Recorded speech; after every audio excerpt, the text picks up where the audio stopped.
Good evening. Welcome to big question. 100 కోట్ల scam అంటూ అభియోగాలు, 23 మంది నిందితులు, నెలల కొద్దీ జైలు జీవితం, వేల కొద్దీ ఛార్జ్ షీటు పేజీలు, 3.5 ఏళ్ల దర్యాప్తు. చివరికేమైంది? అందరికీ క్లీన్ చిట్ వచ్చింది. ఢిల్లీ సిబిఐ కోర్టు లిక్కర్ కేసును కొట్టేసింది. ఈ కేసులో ఢిల్లీ మాజీ సీఎం అరవింద్ కేజ్రీవాల్, మాజీ డిప్యూటీ సీఎం మనీష్ సిసోడియా, తెలంగాణ జాగృతి అధ్యక్షురాలు కల్వకుంట్ల కవిత సహా మొత్తం 23 మందిని నిర్దోషులుగా ప్రకటించింది. ఢిల్లీ ఎక్సైజ్ పాలసీ రూపకల్పన అమలులో ఎలాంటి నేరపూరిత కుట్ర లేదని స్పష్టం చేసింది. మొత్తం వ్యవహారంలో క్విడ్ ప్రోకో జరిగిందన్న సిబిఐ వాదనను సైతం కోర్టు తోసిపుచ్చింది. తుది తీర్పు సందర్భంగా ఈ కేసు దర్యాప్తు మొత్తం తప్పుల తడకని ముందే నిర్ణయించుకుని ఊహల ఆధారంగా కేసు నమోదు చేయడం, అక్కడ ఇక్కడ విన్న మాటల ఆధారంగా కేసును ముందుకు నడిపించడం జరిగిందని కోర్టు వ్యాఖ్యానించింది. అప్రూవర్ల మాటలే పరమ సత్యాలుగా సిబిఐ భావించడం కరెక్ట్ కాదని, ఇలాంటి కేసును అల్లినందుకు దర్యాప్తు అధికారినే విచారించాలని కోర్టు తీవ్ర వ్యాఖ్యలు చేసింది. టోటల్గా దేశంలోనే సంచలనం సృష్టించిన కేసులో ఒక సంచలన తీర్పు వెలువడింది. కోర్టు తీర్పుతో మరకైతే మాయమైంది, కానీ ఈ కేసు కారణంగా ఆయా వ్యక్తులకు జరిగిన నష్టం మాత్రం ఎవ్వరూ పోడ్చలేనిది. అయితే కథ ఇక్కడితో అయిపోలేదు అంటోంది బీజేపీ. ఇది ఎక్విటెడ్ కాదు, కేవలం డిశ్చార్జ్ మాత్రమే అంటోంది. అటు ఆమ్ ఆద్మీ మాత్రం ఈ తీర్పును సెలబ్రేట్ చేసుకుంటోంది. ఓవరాల్గా ఢిల్లీ లిక్కర్ స్కామ్పై ఢిల్లీ సిబిఐ కోర్టు సంచలన తీర్పు వెలువరించిన సందర్భంలో దాని చుట్టూ ఓ 10 ప్రశ్నలు తిరుగుతున్నాయి. అవేంటో చూద్దాం. ఆ తరువాత వాటిపై ప్రొఫెసర్ కె నాగేశ్వర్ గారి విశ్లేషణ చూద్దాం. Right, question number 1 on screen. Yes, liquor కేసులో రౌజ్ అవెన్యూ కోర్టు సిబిఐ దర్యాప్తును తప్పు పట్టడం వెనుక ప్రధాన అంశాలు ఏంటి? Question number 2, Rouse Avenue court తీర్పు ఎక్విటెడ్ కాదు, డిశ్చార్జ్ మాత్రమే అని బీజేపీ ఎందుకంటోంది? దానికి దీనికి తేడా ఏంటి? Question number 3, Delhi CBI court తీర్పుపై ఆమ్ ఆద్మీ సెలబ్రేట్ చేసుకుంటోంది. కేసు హైకోర్టుకు వెళితే రద్దు చేయవచ్చా? Question number 4, Delhi liquor case తీర్పు ప్రభావం సిబిఐ, ఈడీ దర్యాప్తు చేసే కేసులపై ఎలా ఉండబోతోంది? క్వశ్చన్ నెంబర్ 5, సిండికేట్ అయ్యారు, 100 కోట్లు దోచేశారు, పంజాబ్ గోవా ఎన్నికల్లో ఖర్చు పెట్టారు, మరి ఇదంతా ఏమైంది? ఈ ఆరోపణలంతా ఎటుపోయాయి? ఎస్, క్వశ్చన్ నెంబర్ 6, ఏ ప్రాథమిక ఆధారాలు లేకుండానే సీఎం నుంచి డిప్యూటీ సీఎం వరకు అన్ని నెలలు జైల్లో ఎలా ఉంచారు? క్వశ్చన్ నెంబర్ 7, లిక్కర్ కేసు మరక చెరిగిపోయినా ఆమ్ ఆద్మీ పార్టీకి, అరవింద్ కేజ్రీవాల్కు జరిగిన నష్టం పూడ్చేదెలా? క్వశ్చన్ నెంబర్ 8, నిజమైన స్కాములపై దర్యాప్తునకు ఆదేశిస్తే అది రాజకీయ కక్ష సాధింపు అంటూ ప్రజలను మభ్యపెట్టే అవకాశం ఉండదా? క్వశ్చన్ నెంబర్ 9, ఢిల్లీలో ఇప్పటికిప్పుడు ఎన్నికలు నిర్వహిస్తే బీజేపీకి పట్టుమని 10 స్థానాలు రావన్న కేజ్రీవాల్ సవాల్ ఎలా చూడాలి? క్వశ్చన్ నెంబర్ 10, క్లీన్ చిట్తో బయటకొచ్చిన కవిత 2 నెలల్లో పెట్టబోయే రాజకీయ పార్టీ ప్రభావం తెలంగాణలో ఎలా ఉండబోతోంది? రైట్, ఈ 10 ప్రశ్నలపైన ప్రొఫెసర్ కె నాగేశ్వర్ గారితో మనం మాట్లాడదాం. మనతో పాటు జాయిన్ అయ్యారు. నమస్కారం సార్ నాగేశ్వర్ గారు. నమస్తే ఈశ్వర్. సార్, ఢిల్లీ లిక్కర్ కేసుకు సంబంధించి కోర్టు ఈ కేసును కొట్టేయడం అనేది ఒక సంచలనంగా మారింది. సిబిఐ దర్యాప్తును తప్పు పట్టడం వెనుక కోర్టు చెబుతున్నటువంటి ప్రధాన అంశాలేంటి?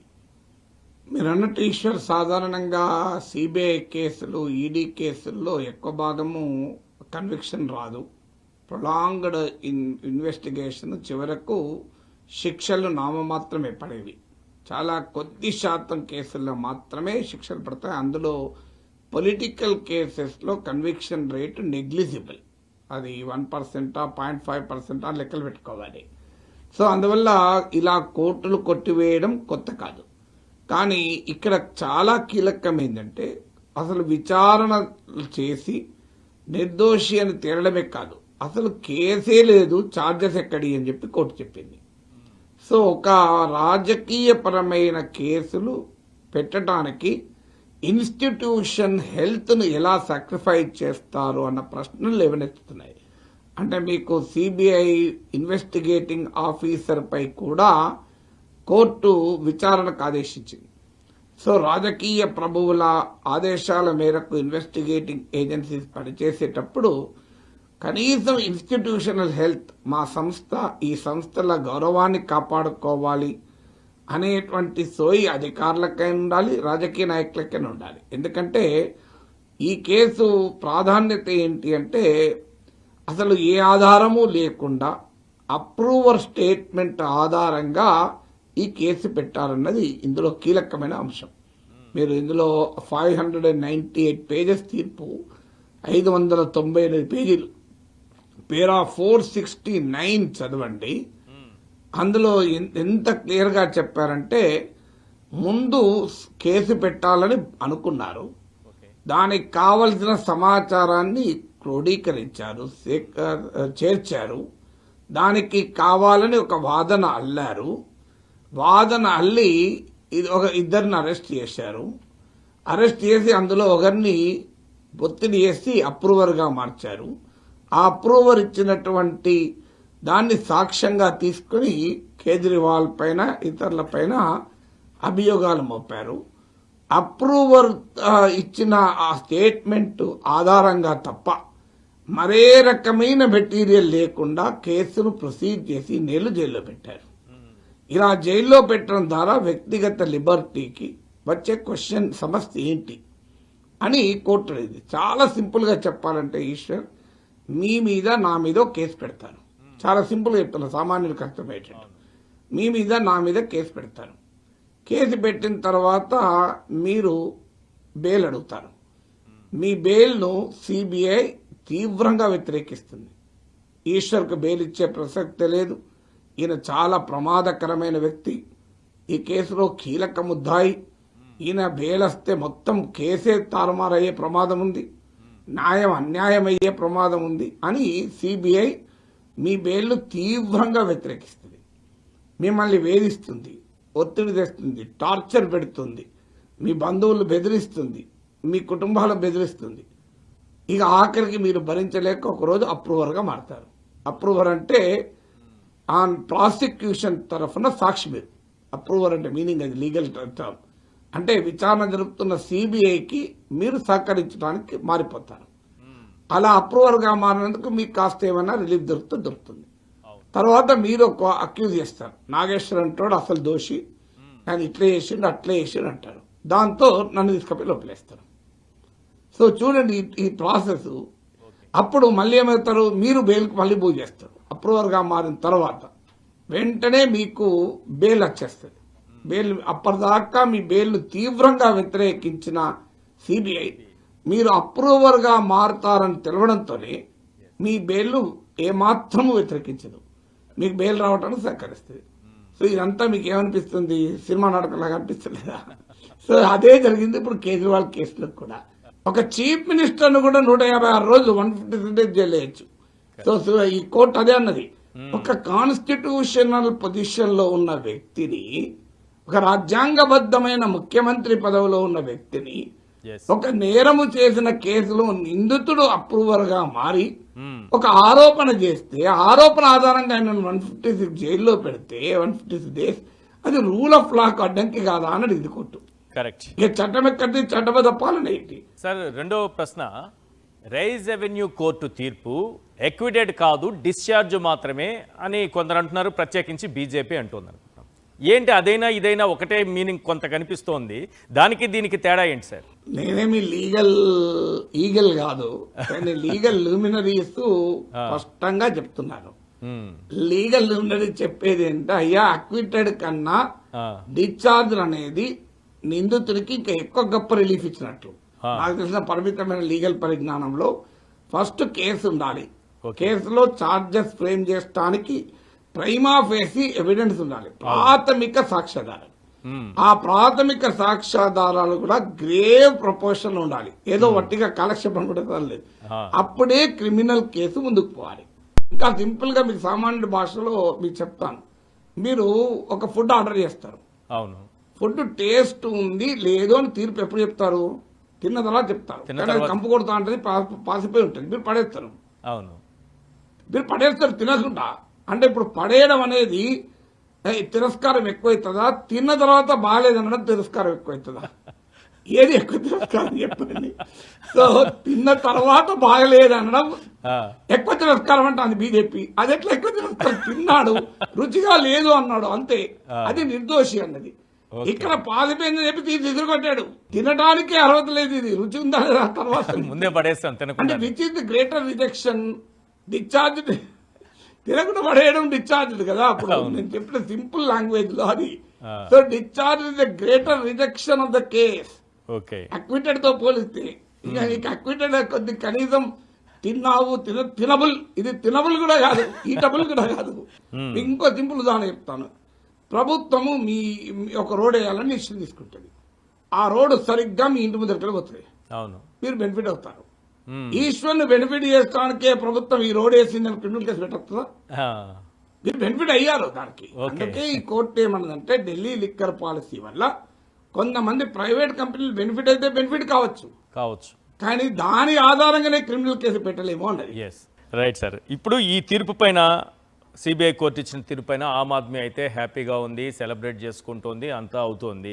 కానీ పై కోర్టుకి అయితే వెళ్తారు కదా, సిబిఐ వెళ్తుంది కదా, హైకోర్టుకి అయితే వెళ్తుంది కదా, మరి ఏం జరుగుతుంది అనుకుంటున్నారు? ఆల్రెడీ వెళ్ళారు కూడా. సిబిఐ ఆల్రెడీ హైకోర్టులో అపీల్ చేసింది. హైకోర్టు తర్వాత రేపు సుప్రీంకోర్టు దాకా కూడా పోతుంది. టెక్నికల్ గా ఏ కోర్టు దిగువ కోర్టు తీర్పుల్ని పై కోర్టులో పక్కకు పెట్టచ్చు. సాధారణంగా కేసే లేదని డిశ్చార్జ్ చేస్తే rarest of the rare cases లో, ఎక్స్ట్రాడినరీ సర్కమ్స్టాన్సెస్ లోనే పై కోర్టులు దానిపైన స్టే ఇస్తాయి. ఇవ్వని కాదు, ఇచ్చే అధికారం లేదని కాదు. ఇచ్చే అధికారం లేకపోతే హైకోర్టుకి పోరు కదా. అసలు ఏ మెటీరియల్ లేకపోతే ఏ కోర్టు అయినా ఏం చేయగలుగుతుంది? ఎంతో కొంత మెటీరియల్ ఉంటే కోర్టు ఏమైనా చేయగలుగుతుంది. ఏ మెటీరియల్ లేకపోతే ఏ కోర్టు అయినా ఏం చేయగలుగుతుంది కాపాడాలంటే? ఏ ప్రాథమిక ఆధారాలు లేకుండానే మరి సీఎంని, డిప్యూటీ సీఎంని అన్ని నెలల పాటు జైల్లో ఎలా పెట్టారు సార్? అదే అన్యాయం కదా. ఇప్పుడు మన క్రిమినల్ జూరిస్ప్రుడెన్స్ ఏంటంటే ఎవరైనా ఇక్కడ ఎన్నేళ్ళైనా జైలు పెట్టచ్చు. సో మన జైల్లో అందుకే అన్నారు కదా, మన సిస్టంలో అన్లెస్ ప్రూవెన్ గిల్టీ అని, నిరూపించబడేంత వరకు నేరస్తుడు కాదు. అవును, మన పొలిటికల్ ప్రాసెస్ లో ప్రతి ఒక్కరిని నేరస్తుడు చెప్తూ ఉంటాం మనం. కానీ చట్టం ప్రకారము, న్యాయం ప్రకారము, న్యాయశాస్త్రం ప్రకారము అన్లెస్ ప్రూవెన్ గిల్టీ అంటే నిరూపితమయ్యేంత వరకు, అన్లెస్ కన్విక్టెడ్, అవును, నీవు నిందితుడే మాత్రమే, you are only accused, you are not criminal. ఇవాళ మీకు మనీష్ సిసోడియాకి 530 రోజుల జీవితం ఇవ్వగలరా? అవును, ఆయన ఉప ముఖ్యమంత్రి పదవి కోల్పోయారు, ఎమ్మెల్యేగా ఓడిపోయారు, రాజకీయంగా దెబ్బతిన్నాడు. కేజ్రీవాల్ 156 days ఆయన జైల్లో ఉన్నాడు. ఫలితంగా ముఖ్యమంత్రిగా తన బాధ్యతను పూర్తి స్థాయిలో నిర్వర్తించలేకపోయాడు. దానివల్ల ఢిల్లీ ప్రజలు నష్టపోయారు, ఆ పార్టీ నష్టపోయింది. ఇప్పుడు ఎన్నికలు అయిపోయినాయి, బీజేపీ గెలిచింది. అంటే నువ్వు ప్రజా కోర్టులో ఓడించలేవనుకున్నప్పుడు ఇక న్యాయస్థానాల్లో కేసులు పెట్టి లోపలేసి వాళ్ళ బయటికి రాకుండా చేసి, బెయిల్ రాకుండా చేసి, ఎందుకంటే PMLA, prevention of money laundering, unlawful activity prevention act are very very serious cases. దాంట్లో బెయిల్ సాధారణంగా రాదు. నార్మల్గా అయితే bail is a rule, jail is an exception. కానీ ఇక్కడ బెయిల్ అంత సులభంగా రాదు. లేకపోతే కేజ్రీవాల్కి బెయిల్ ఫస్ట్ డేనే రావాలి మీకు. అందువల్ల ఇక్కడ చాలా సీరియస్ ఇష్యూ. ఇంత సింపుల్ గా ఎవరిపైనైనా కేసులు పెట్టచ్చు. కోర్టు తీర్పు ప్రకారం ఏ ప్రాథమిక సాక్ష్యాధారాలు లేకుండా కేసు పెట్టచ్చు. అసలు ఏ రకమైన ప్రాథమిక సాక్ష్యాధారాలు లేకుండా బెయిల్ నిరాకరించచ్చు. కానీ తరబడి జైల్లో పెట్టచ్చు. ఇన్నేళ్ల పోరాటం తర్వాత ఒకవేళ న్యాయం జరిగిందని అనుకుందాం సార్. ఆమ్ ఆద్మీ పార్టీకి న్యాయం జరిగింది, అరవింద్ కేజ్రీవాల్కి న్యాయం జరిగింది, 23 మందికి న్యాయం జరిగింది అని అనుకుందాం, ఇప్పుడు జరిగిందని అనుకుందాం. కానీ ఇది వరకు పార్టీకి కానీ నాయకులకు కానీ జరిగిన నష్టాన్ని పూడ్చేది ఎట్లా? ఇప్పుడు చాలా నష్టపోయారు కదా. ఇంపాసిబుల్ కదా. అందుకే మీకు ఇప్పుడు ఆర్టికల్ 356 ప్రకారం ఇదే ఇష్యూ వచ్చింది. ఆర్టికల్ 356 ఏం చెప్తుంది? ఒక రాష్ట్ర ప్రభుత్వాన్ని తొలగించి శాసనసభను రద్దు చేసి ప్రెసిడెంట్ రూల్ పెట్టడం. దానిపైన ఎస్ఆర్ బొమ్మాయి కేసులో చారిత్రక తీర్పు చెప్పింది సుప్రీంకోర్టు. ఇదే సమస్య తీర్పు చెప్పే టైంకు ఎస్ఆర్ బొమ్మాయి పోయి ఇంకో అసెంబ్లీ ఎలక్షన్ వేరే చీఫ్ మినిస్టర్ వచ్చిండు. ఎస్ఆర్ బొమ్మాయి తొలగింపు తప్పు అని చెప్పింది. ఏం లాభం చెప్తే? ఆల్రెడీ ఒక ప్రభుత్వం పోయి ఇంకో ప్రభుత్వం వచ్చినాక తప్పని చెప్తే మళ్ళీ చీఫ్ మినిస్టర్ మారడు కదా. అవును, అందుకే ఎస్ఆర్ బొమ్మాయి కేసులో ఏమన్నదంటే కేసు తేలేదాకా ఎన్నికలే పెట్టద్దని చెప్పింది. ఆ, సో అందువల్ల నీకు ఇది చాలా సీరియస్ ఇష్యూ. ఇప్పుడు ఆ, ఇంత సింపుల్ గా కేసులు పెట్టగలిగితే రేపు ప్రొటెక్షన్ ఏంటి? Yes. ఇక నువ్వు ఓడించలేవు, ఎలక్షన్ లో ఓడించలేవు, వెంటనే ఆ చీఫ్ మినిస్టర్ మీద కేసు పెట్టు, చీఫ్ మినిస్టర్ని జైలుకు పంపు, బెయిల్ రాకుండా చూడు, ఈ లోపల 2 ఏళ్ళు 3 ఏళ్ళు గడుతుంది, ఎలక్షన్ అయిపోతుంది, మేము గెలుస్తాం. తర్వాత అతను నిర్దోష అయితేంది, కోర్టులు డిశ్చార్జ్ చేస్తేంది, ఏమైతుంది? ఏమైతే ఇప్పుడైతే కేజ్రీవాల్ ముఖ్యమంత్రి గారు, రేఖా గుప్తా కదా ముఖ్యమంత్రి. మ్మ్. సో బీజేపీకి ప్రభుత్వం తర్వాత ఏం జరుగుతుంది ఏంటి? ఇప్పుడు అదే జరిగింది. 2G కుంభకోణాన్ని పెద్ద ఎత్తున మోడీ దేశమంతా తిరిగి 2G కుంభకోణం కేసు వల్ల గెలిచారు ఎలక్షన్స్ లో. తర్వాత ఏం జరిగింది? 2Gలో అసలు ఎవరు దోషే కాదని చెప్పేసారు. అవును. ఇది ఈ ప్రమాదం ఏంటంటే ఈశ్వర్, ఇక్కడ కాగదు. ఇప్పుడు ఇదే రకమైన కేసులు రేపు నరేంద్ర మోడీ అమిత్ షాల పైన ఓడిపోయాక పెట్టచ్చు కదా. అంతే కదా. అప్పుడు పరిస్థితి ఏంటి? రేపు ఒకవేళ తెలంగాణలో బీజేపీ అధికారంలోకి వచ్చే వాతావరణం ఉంది, రామచంద్రరావు గనక అలాగే అధ్యక్షుడిగా ఉంటే, లేదా బండి సంజయ్ అధ్యక్షుడు చేస్తే పార్టీ అధికారంలోకి వచ్చే పరిస్థితి ఉంటుంది. వెంటనే కాంగ్రెస్ ప్రభుత్వం బండి సంజయ్ మీద ఏదో కేసు పెట్టి లోపలేసి జైలుకు బెయిల్ రాకుండా చేస్తే బీజేపీ అధికారంలోకి రాదు కదా. సిబిఐ ఈడీ దర్యాప్తు చేసేటటువంటి కేసులపైన ఎలాంటి ప్రభావం ఉంటుంది? పోనీ ప్రజలైనా సరే నమ్ముతారా? కొన్నింటిని నిజంగా జరిగినటువంటి స్కాములపైన విచారణ జరుపుతున్నా నమ్మలేని పరిస్థితి కూడా వచ్చేస్తుంది కదా. మీరు అడిగిన రెండవ ప్రశ్న ఇష్యూ కాదు, ఎందుకంటే ప్రజలకు ఇప్పటికే నమ్మకం లేదు కదా. సో కొత్త నమ్మేది ఏముంటుంది? సిబిఐని ఈడీని నమ్ముతున్నాడు ప్రపంచంలో? ఎవరు నమ్మడు, అందరికీ తెలుసు. సిబిఐ సుప్రీంకోర్టు నమ్మలే, నేను చెప్పడం కాదు. కాంగ్రెస్ అధికారంలో ఉన్న సమయంలోనే సుప్రీంకోర్టు సిబిఐని కేజ్డ్ ప్యారెట్ అన్నారు. సో ఇప్పుడు సిబిఐ కేసే ప్రాతిపదికగా ఈడీ కేసు ఉంది కనుక ఆ ప్రాతిపదికే పోయింది అనుకోండి, ఈడీ ఇక కేసు ఆట నువ్వు కింద నువ్వు కుర్చీ మీద కూర్చో, కుర్చీ లాగిపడేస్తే నువ్వు పడిపోతావు తప్ప కేసు ఎక్కడిది? నీ సీట్ ఎక్కడిది? సీటే లేదు. సీటే లాగిపడేశారు. సిబిఐ కేసు కుర్చీ, దానిపైన ఈడీ కేసు. సిబిఐ కేసు కుర్చీ లేదు ఇప్పుడు, అందువల్ల ఈడీ కేసు ఎన్నికలు ఉంటుంది అనేది క్వశ్చన్. ఇప్పుడు కూడా గుర్తుపెట్టుకోండి ఈశ్వర్, వ్యక్తులు పార్టీలు వస్తారు పోతారు, కానీ ఇన్స్టిట్యూషన్స్ ఫెయిల్ అయితే దేశమే ఫెయిల్ అవుతుంది. మీకు జరగబోయే పరిణామం ఏంటంటే, ఎవరికీ అధికారం శాశ్వతం కాదు. మీరు అధికారం కొరకు మీరు వ్యవస్థల్ని నాశనం చేస్తే ఆఖరికి మిగిలేది ఎవరికి ఉన్న అందరూ ఓడిపోతారు. రైట్. అయితే మీరు అధికారం అన్న మాట అన్నారు కాబట్టి అందువల్ల ఖచ్చితంగా భవిష్యత్తులో సిబిఐ ఒక మాట చెప్పాలి సార్, సిబిఐ ఈడీ కేసులు ఇష్టం వచ్చినట్టు పెట్టడానికి ఇప్పుడు వెనకాడాల్సి ఉంటుంది. ఇది మామూలు జడ్జిమెంట్ కాదు, ఇది 509 పేజీల జడ్జిమెంట్ చదివితే కరెక్ట్ ప్రతి దానికి జడ్జి చాలా డీటెయిల్ గా వివరణించాడు. ఎస్. అయితే ఇక్కడ అధికారం పైన ఎక్కువ అధికారంలో ఉన్న వాళ్ళు చేసేటటువంటి తప్పులు, వాటి వల్ల ఇప్పుడు ఎగ్జాంపుల్ తీసుకుంటే ఆమ్ ఆద్మీ పార్టీ మొన్నటి ఎన్నికల్లో నష్టపోయినటువంటి విధానం, ఇది చూసినప్పుడు సార్ కేజ్రీవాల్ ఒక మాట అంటున్నారు, ఇప్పటికిప్పుడు ఎన్నికలు జరిగితే బీజేపీకి పట్టుమని 10 స్థానాలు కూడా రావు అని అంటారు. ఎట్లా చూడాలి దీన్ని? నిజంగానే ఆ పరిస్థితి ఉందా? అది that is a political statement. ఇప్పటికిప్పుడు ఎన్నికలు ఎందుకు జరుగుతాయి, ఎవరు పెడతారు ఎన్నికలు? కానీ ఆమ్ ఆద్మీ నష్టపోయింది కదా. ఆమ్ ఆద్మీ పైన ఈ కేసు ప్రభావం ఎలా ఉందనుకుంటున్నారు? మొన్నటి ఎన్నికల్లో దాని ప్రభావం ఎలా ఉందనుకుంటున్నారు? ఖచ్చితంగా ఉంది. ఎందుకంటే ఆమ్ ఆద్మీ పార్టీ ఓటమికి ఈ కేసే కారణమా కాదా, that is no way you can decide అని. అవును. ఇప్పుడు కవిత వర్సెస్ కేటీఆర్ నడుస్తుంది చూడండి.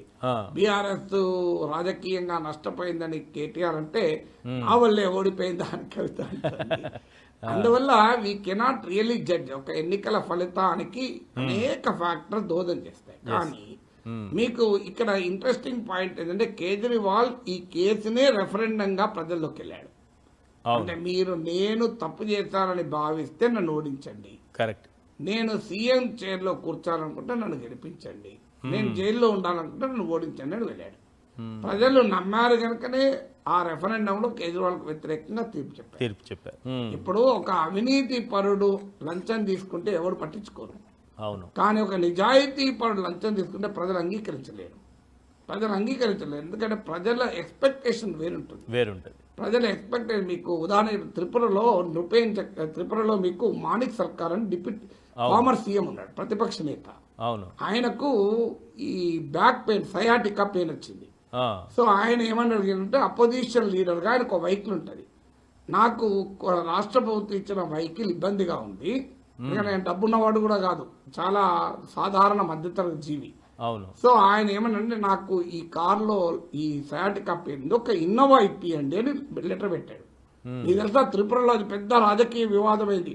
కమ్యూనిస్ట్ అయి కూడా విలాసాలకు పోతున్నాడు, ఇన్నోవా అడుగుతున్నాడు. మన దగ్గర సర్పంచులకు ఉంటుంది ఇన్నోవా. ఒక మాజీ ముఖ్యమంత్రి ఇన్నోవా అడిగితే అది త్రిపురలో పెద్ద నేరమైంది. అది మన దగ్గర కార్పొరేటర్లు ఇన్నోవాళ్ళ తిరుగుతారు. ఆయన ఉనికి అస్తిత్వంకి వ్యతిరేకంగా మద్యం పాలసీని ఉపయోగించి బీజేపీ బలమైన పొలిటికల్ నరేటివ్ అల్లింది, జనంలోకి తీసుకెళ్లింది. అందువల్ల ఖచ్చితంగా కేజ్రీవాల్ ఓటమిలో ఈ కేసు కీలక భూమిక పోషించి ఉండాలి. ఎంతవరకు దీనివల్ల ఓడిపోయారా, ఆయన పట్ల వ్యతిరేకత లేదా, ఆయన చీటికి మాడికి కేంద్రంతో పెట్టుకున్న గిల్లి గజ్జాలతో జనం విసిగెత్తారా. So that may be several factors, కానీ ఇది కూడా ఒక ఇంపార్టెంట్ ఫ్యాక్టర్. క్లీన్ చిట్ వచ్చింది కవితకి. సో కొత్త రాజకీయ పార్టీ పెట్టబోతున్నాను అని కూడా ప్రకటన చేశారు. ఆ రాజకీయ పార్టీ ప్రభావం క్లీన్ చిట్ వచ్చిన తర్వాత పెట్టబోయేటటువంటి పార్టీ ప్రభావం తెలంగాణలో ఎలా ఉంటుంది అనుకుంటున్నారు? అంటే క్లీన్ చిట్ పెట్టడం ఆమె కాస్త మొరాల్ బూస్టర్, అందులో డౌట్ లేదు. అని ఆమె చెప్పారు కదా, నా పార్టీ పెట్టే సందర్భంగా సిమ అంటారు మన దగ్గర. సో పార్టీ పెట్టే సమయంలో ఒక పెద్ద అవకాశం అన్న క్లీన్ చిట్ వచ్చింది. అవును. ఇప్పుడు పెళ్లి సెటిల్ అయ్యాక ప్రమోషన్ వచ్చింది అనుకోండి, ఈ ప్రమోషన్ రావడం వల్ల పెళ్లి జరగదు. ప్రమోషన్ వచ్చినా రాకపోయినా పెళ్లి జరిగేది, దాంపత్య జీవితం బాగానే ఉండేది. ఇది కూడా అంతే. దీన్ని బట్టి రాజకీయ పార్టీ భవితవ్యం ఆధారపడదు, కానీ ఆమెకు ఒక శుభకార్యం చేపట్టే ముందు ఒక శుభవార్త ఉత్సాహాన్ని ఇస్తుంది, ఆమె స్ఫూర్తిని ఇస్తుంది. అది చాలా డెఫినెట్ గా. సో అవినీతి కేసులు ఉన్న వాళ్ళు, దేశంలో పదవులు అనుభవించిన వాళ్ళు ఉన్నారు. 46% పార్లమెంట్ సభ్యుల మీద క్రిమినల్ కేసులు ఉన్నాయి. అంటే మామూలు దేశం కాదు కదా, ప్రజల కేసులు తెలిసి కూడా ఓట్లు వేస్తున్నారు కదా. Right sir, thank you sir మీ విశ్లేషణ అందించినందుకు. ఇది CBI court Delhi liquor scam కొట్టేసిన సందర్భంలో ప్రొఫెసర్ కె నాగేశ్వర్ గారి విశ్లేషణ. చూస్తూనే ఉండండి సాక్షి టీవీ.